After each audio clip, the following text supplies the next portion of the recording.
कहानी की शुरुआत होती है 2051 से, जहां पर कुछ सोल्जर्स को पृथ्वी पर गिरते हुए दिखाया जाता है, जिनमें से ये डैनियल भी था। ये सभी लोग पानी में आकर गिरते हैं। जब ये बाहर आते हैं तो देखते हैं कि पूरी दुनिया में कयामत आई हुई है। और अब यहाँ से कहानी जाती है फ्लैशबैक में। साल होता है 2022 का, जहाँ पर हमें डैनियल को दिखाया जाता है, जो कि अपनी वाइफ और अपनी एक बेटी के साथ रहता है। वो एक बायोलॉजिस्ट है, लेकिन उसके पास कोई भी अच्छा जॉब नहीं है और इसीलिए वो टीचिंग करता है। लेकिन आज उसका आर्मी रिसर्च लैब में एक इंटरव्यू है, जिसके लिए वो काफी खुश है। लेकिन जब वो इंटरव्यू के लिए जाता है तो उसे कॉल आता है कि आपको रिजेक्ट कर दिया गया है। उसे इस बात से बहुत गुस्सा आता है। खैर अब रात हो जाती है और डैनियल अपनी बेटी के साथ फुटबॉल मैच देख रहा होता है और तभी दिखाया जाता है कि फुटबॉल ग्राउंड में एक पोर्टल खुलता है, जिसमें से कि बहुत सारे सोल्जर आते हैं और इन्हीं सोल्जर की लीडर, जिसका नाम लेफ्टिनेंट हार्ड है, वो यहाँ पर आ जाती है और वो बताती है कि सन 2048 में हमारी दुनिया पर व्हाइट स्पाइक्स नाम के एलियंस ने कब्जा कर लिया है। सबसे पहले उन्हें नॉर्दर्न रशिया में देखा गया था और इसके बाद सिर्फ 3 साल में यानी कि 2051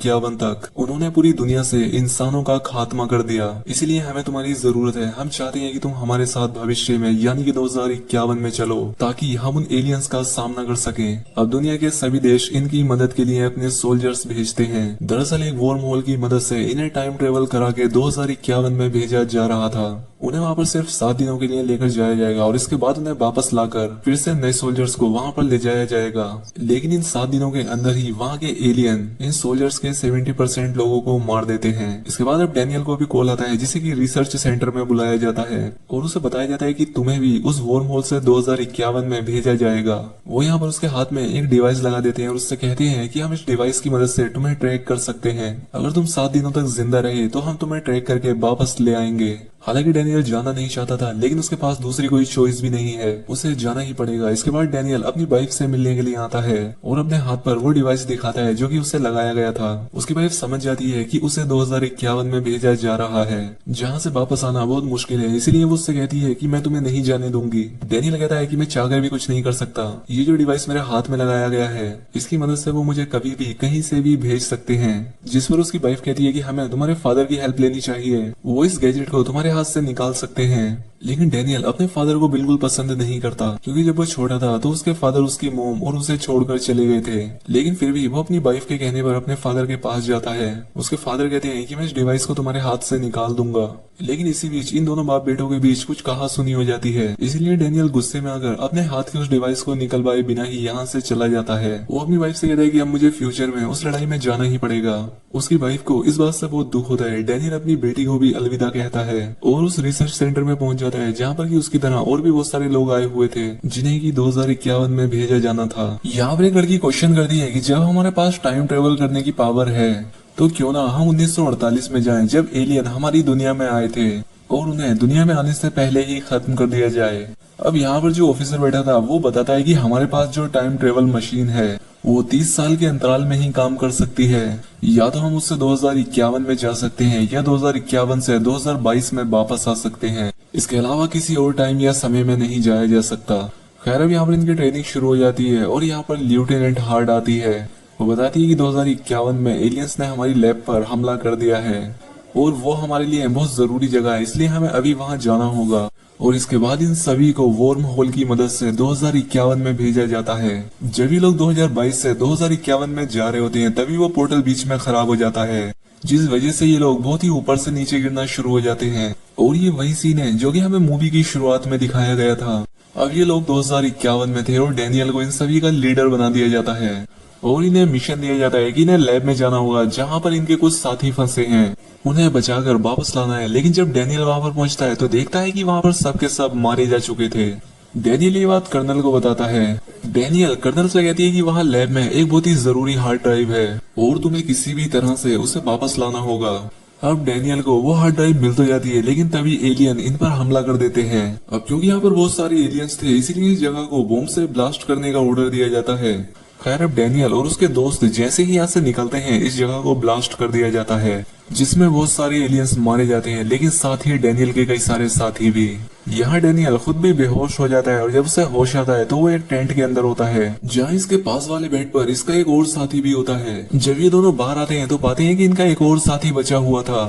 दरअसल ये तीनों ही उन एलियंस से बच पाए थे और बाहर जो ये इनका साथी बैठा था वो इस जगह पर 3 बार आ चुका था। वो 3 बार उन एलियंस से भिड़ चुका है।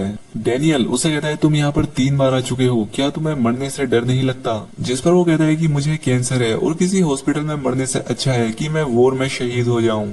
इसके बाद जब डैनियल कर्नल से मिलता है तो उससे कहता है कि मुझे लगता है मैंने तुम्हें कहीं देखा है, शायद मैं तुम्हें जानता हूँ। जिस पर कर्नल कहती है कि मैं तुम्हारी बेटी हूँ। दरअसल अभी ये फ्यूचर में बड़ी हो चुकी है। डैनियल इसे देखकर बहुत खुश होता है, उसे प्राउड होता है कि उसकी बेटी कर्नल बन चुकी है।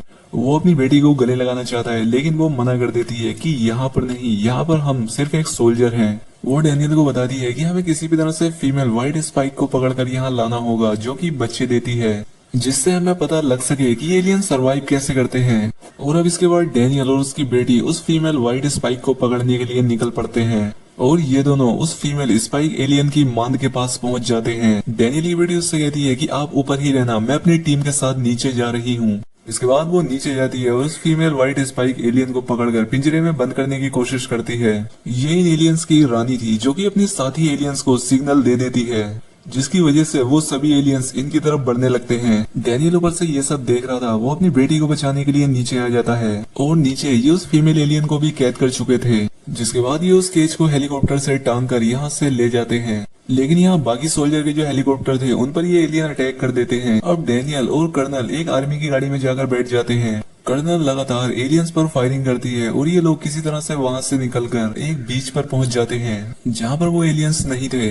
कर्नल डैनियल से कहती है कि मैंने तुमसे कहा था कि तुम्हें हेलीकॉप्टर पर ही रहना है, तो तुम नीचे क्यों आए? जिस पर डैनियल कहता है क्योंकि मैं तुमसे बहुत प्यार करता हूँ।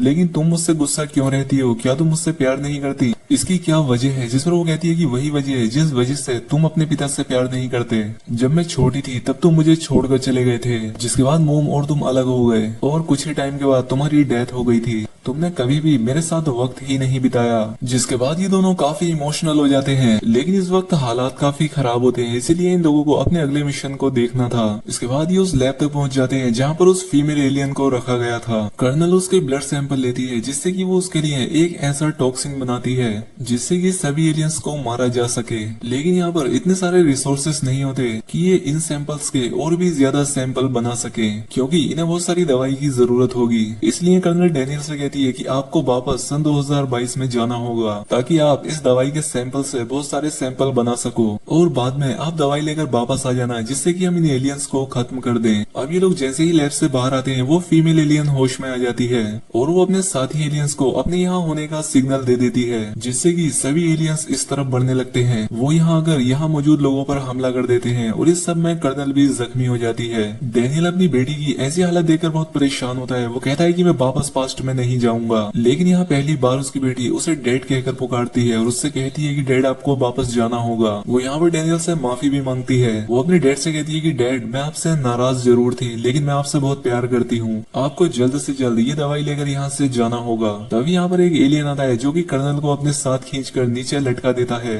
डैनियल भी अपनी बेटी को बचाने के लिए नीचे कूदता है, लेकिन तभी उसका वॉर्म होल ओपन हो जाता है जो कि उसे 2022 में ले जाता है। यहाँ पहुंचकर वो बहुत दुखी होता है क्योंकि वो अपनी बेटी को नहीं बचा पाया था, लेकिन अब उसके पास टॉक्सिन बनाने का सैंपल है जो कि उसकी बेटी ने उसे दिया था। वो उसे लेफ्टिनेंट को देते हुए कहता है कि सैंपल की और भी बहुत सारी दवाई बनाओ, मुझे जल्द से जल्द वापस जाना होगा। जिस पर लेफ्टिनेंट कहती है कि अब तुम चाहकर भी वापस नहीं जा सकते क्योंकि अब टाइम पोर्टल पूरी तरह से खराब हो चुका है। सुनकर डैनियल को बहुत दुख होता है। डैनियल वापस अपने घर जाता है जहाँ वो अपनी बेटी से मिलता है। वो अपनी बेटी को गले से लगा लेता है और उसे बहुत प्यार करता है और अपनी वाइफ को बताता है कि हमारी बेटी बड़ी होकर एक बहुत बड़ी कर्नल बनेगी और एलियंस को मारने वाला एक टॉक्सिन बनाएगी जो कि मैं उस दुनिया से यहाँ लेकर आया हूँ। जिसके बाद डैनियल अपने उस फ्रेंड से मिलता है जो कि उसके साथ 2051 में गया था। उसके गले में एलियन का एक नाखून था जिसे ये लोग लैब में ले जाते हैं, जहाँ पर इन्हें पता लगता है कि उन एलियन का ओरिजिन लावा की राख है क्योंकि वो लावा की राख से बने थे। डैनियल का एक स्टूडेंट था जिसे लावा के बारे में बहुत कुछ जानकारी थी। ये उसके पास जाते हैं जो कि इन्हें बताता है कि 1986 एडी में धरती में से बहुत सारा लावा बाहर निकला था। लावी की राख चारों तरफ फैल गई थी, लेकिन बाद में वो जगह बर्फ से ढक गई और वहाँ रहने वाले जीव जंतु उसी बर्फ के नीचे दब गए और हो सकता है आज भी वो नीचे जिंदा हों।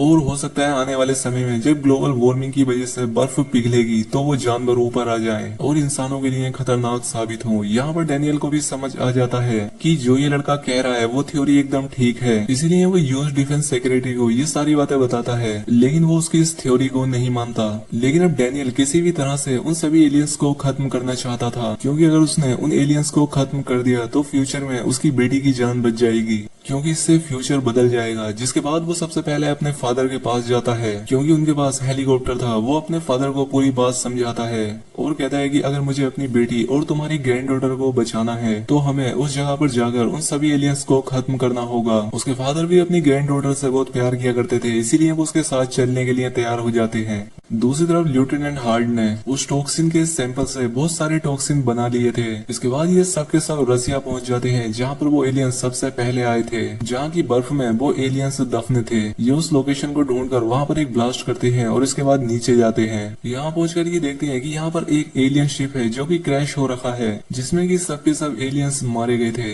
लेकिन एलियंस यहाँ पर अपने साथ दूसरे वायो वेपन्स लेकर आए थे, जिन्हें की व्हाइट स्पाइक्स कहा जाता है। और ये सारे वही एलियंस हैं जिन्होंने की 2048 में धरती से निकलकर दुनिया की लगभग पूरी आबादी को खत्म कर चुके थे। ये लोग यहाँ पर देखते हैं कि वो सभी व्हाइट स्पाइक्स अपने आप को जिंदा रखने के लिए एक खास तरह की झिल्ली में सो रहे थे। अब इसके बाद ये लोग उस टॉक्सिन से कुछ व्हाइट स्पाइक्स को मार देते हैं, लेकिन यहाँ हो रही हलचल से फीमेल व्हाइट स्पाइक्स जो कि इन सभी की रानी थी वो भी जाग जाती है। और ये वही है जिसने 2051 में डैनियल की बेटी को मारा था, और अब वो इन पर हमला कर देती है। डैनियल का एक साथी कहता है कि तुम सभी लोग ऊपर जाओ, मैं यहाँ पर ब्लास्ट करके इन सभी को मार दूंगा। दरअसल उसे कैंसर था, इसलिए वो खुद को सेक्रीफाइस करने का फैसला करता है। अब डैनियल बाहर आ जाता है जहाँ पर उसके फादर भी थे, और तभी फीमेल एलियन जो कि अभी भी जिंदा होती है वो डैनियल के ऊपर हमला कर देती है, और डैनियल के पास जो टॉक्सिन थी उससे वो उस एलियन को बुरी तरह से जख्मी कर देता है। लेकिन वो एलियन अभी भी हार नहीं मान रही थी, और वो जैसे ही डैनियल को मारने के लिए उसकी तरफ बढ़ती है तो डैनियल के फादर अपने बेटे की जान बचाने के लिए उसे अपनी तरफ अट्रैक्ट करते हैं। और जैसे ही वो उसके फादर को मारने के लिए बढ़ती है, डैनियल आकर उस एलियन पर हमला कर देता है और उसे वो टॉक्सिन इंजेक्ट कर देता है, जिससे वो पूरी तरह से गलकर मारी जाती है। और यहाँ पर डैनियल को भी समझ आ जाता है कि उसके पिता उससे कितना प्यार करते हैं, और उसकी अपने पिता से नाराजगी भी खत्म हो जाती है। जिसके बाद डैनियल और उसके फादर घर आ जाते हैं, जहाँ पर डैनियल अपनी वाइफ और अपनी बेटी को गले लगा लेता है। और अब डैनियल अपने फादर को भी अपने ही घर ले आया था, और अब डैनियल ये भी सीख चुका था कि उसे भविष्य में क्या गलतियां नहीं करनी है, जिससे कि वो हमेशा अपनी वाइफ और अपनी बेटी के साथ रह सके। और अब फ्यूचर भी बदल चुका था, क्योंकि डैनियल ने सभी एलियंस को मार दिया है, और फ्यूचर में उसकी बेटी कभी नहीं मरेगी। तो दोस्तों वीडियो कैसी लगी कमेंट करके जरूर बताएं, और चैनल पर नए हैं तो चैनल को सब्सक्राइब भी कर लें। मिलते हैं हमारी अगली वीडियो में।